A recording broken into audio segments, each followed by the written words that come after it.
This clip is brought to you by SaveWithConrad.com.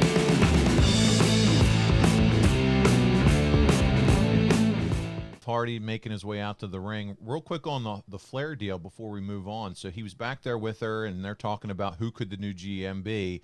I have to ask, did anyone give Flair the heads up about Bischoff being there? You know, I don't know specifically. Wouldn't surprise me. But either way, quite frankly. But I'm not aware that of specific conversation. No, I'm not. I really not. Rick was in a situation. He was like me. He was getting longer in the tooth, and he was there, and he had a good job, and he was making great money. And so there he was. So I don't know, man. There's Jonathan Coachman, and one of my favorite talents of all time, William Regal. This guy is so freaking talented. He is. Oh, I'm telling you, people don't realize how great a performer Regal is. He's been instrumental in securing jobs for a lot of really good talent there in NXT. So he's great. He's one of those guys that I didn't appreciate as much at the time as just being a casual fan, as now when you go back and watch, you see his fingerprints on the business and how he worked, and I have a much greater appreciation now than I did probably at the time watching him. Highly skilled, very intelligent. He's a pro wrestling lifer. That just is just really cool, really cool.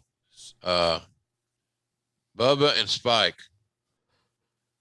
And we're promoting the pay-per-view right along. Benoit and yeah, this is the first match kicking off here. It is Chris Benoit, Eddie Guerrero, and William Regal, and they're taking on the Dudleys and Jeff Hardy here in an elimination match. This is a story of a classic. Babyface Hardys, you have Jeff Hardy, the Dudleys, and Jeff Hardy. And, man, Regal, Benoit, and Eddie, they may be one of the best pure wrestling trio teams ever. My goodness. Yeah, and Regal's facial expression was just nothing but money. Little subtleties like that he had acquired and refined. A lot of talents could learn a lot from him. You can learn a lot from guys, how the guys come out. Look at how Eddie struts and does his thing, and Benoit's more serious. That's the way it was in real life. Benoit was no different right here, right now, than he was backstage in catering or somewhere. He was all business. And then here we go, the old fast start. And JR, for those that are, and this is for those that are really following us and wanting to keep up, I'm at 15, 20, 21, 22. JR, don't worry if you're somewhere else. We'll just keep it rolling here. But I get it. It's a wrestling podcast, but he's saving us money on our mortgage. Do you really trust this process? The reviews don't lie. 5-star review after 5-star review. We make it fast, we make it easy, and it's no cost or obligation. Give us a shot to earn your business. I'm telling you, you'll be glad you did, especially if you like keeping more of your own money. You don't need perfect credit or money out of your pocket, so what are you waiting for?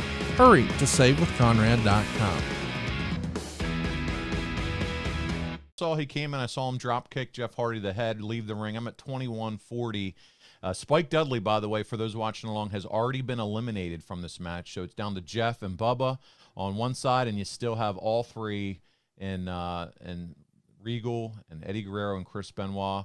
Here's Earl Hebner. He's not afraid to mix it up here with Eddie Guerrero. Man, Earl still getting it done in the ring at this point. That was some fun for me as a fan sometimes when he'd get a little handsy with some of the wrestlers back in the day. Yeah, the boys, too, are much more respectful then as they are now, the refereeing. Yeah. The officiating. I think in all companies, not one specifically, but I think all companies. The older guys got broken into the business understanding, and it was taught that these guys are really important to the success of your match and how you interact with them and not bury them and denigrate their authority. The better off you're going to be. Well, we just had another elimination here before we go into break, and that was Steven Regal was taken out by the Swanton Bomb by Jeff Hardy, so we're down to two on each side. Yeah, Regal gets the old belt treatment from Bubba. I think Bubba got caught with his hand in the spaghetti jar. Mine was usually in the cookie jar, but the same thing. So hey, he's a very strong Italian. He Paul. is. He is. You're right. So I'll ask another question as this match continues on. I like to make sure we get as much fan questions in and listener questions as we can. Stu Stevenson writes in, and again, a lot of the topic here is around Bischoff coming in, and he says, given the open dislike of Bischoff by some of the ex-WCW talent backstage, was there ever a risk of a few personal receipts being handed out this way, out his way by the more disgruntled guys he let down in years prior? Was there any concern for that? I think that the only person that I can remember, Paul, after all these years, we're talking 2002 here. Right. Last I looked, that was 20 years ago.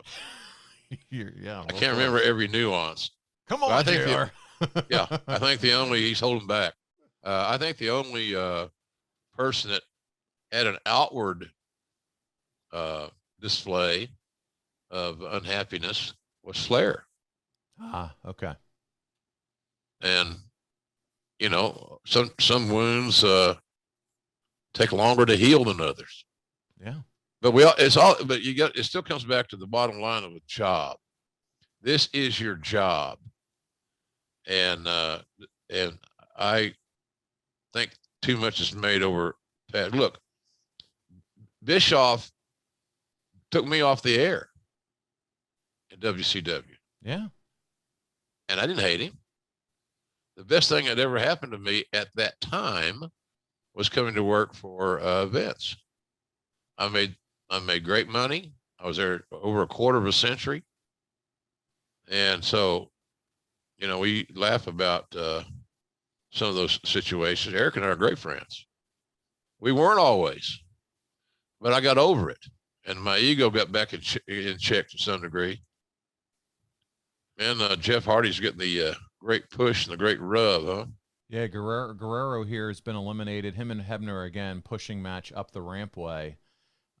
Man, but you're right. Time has a tendency, and the old phrase is heals all, but also people mature, get older. They're at different places in their life. And I always find when I'm listening to these shows, it's great to hear of, rocky relationships that occur, differences. It's business. But then we're friends now. We've gotten past that. I love to hear that. Yeah, I just choose to not live my life that way. I have an expression that at my stage of life, Paul, I don't have any room in my carry-on for more negativities. And, love that. I don't have time for it. I don't have the room for it. So now you got two of the best ever in Jeff and Benoit. It's down to these two, right? It's those two, and then there's the bell Jeff Hardy gives out to the crossface. Now we're just trying to get him to break up the hold there, but yes, the match is over, and Eddie Guerrero makes his way back down to the ring, and he's yanking a table out here. I'm not sure what's about to go down, but doesn't look like things are over. Fans are loving this match too. You notice. Look at everybody. I was noticing the exact same thing. People are jumping around, not just standing. The signs. You were talking about the signs earlier, JR, and I thought, man, you talk about focus groups and things of that nature. What better way to get a pulse of what's getting over with your audience, what they're into, what they're digging by sometimes just reading the signs in the crowd. I agree. It is a basic form of market research. Yeah. They're not filling out a questionnaire and leaving it at the checkout counter. I like the signs because it does tell you various stories. It does, and it adds to the whole ambiance, the excitement, the rock concert feel, if you will, that you talked about. Hey, it's Conrad Thompson. Thanks for checking out the podcast here on YouTube. Be sure to hit the subscribe button and the notifications bell so you get a notice anytime we upload some new content. And go save yourself some money right now. If you're in a 30-year loan or you have credit card debt, it's not a matter of if I can save you money. It's a matter of how much. Find out right now for free at SaveWithConrad.com.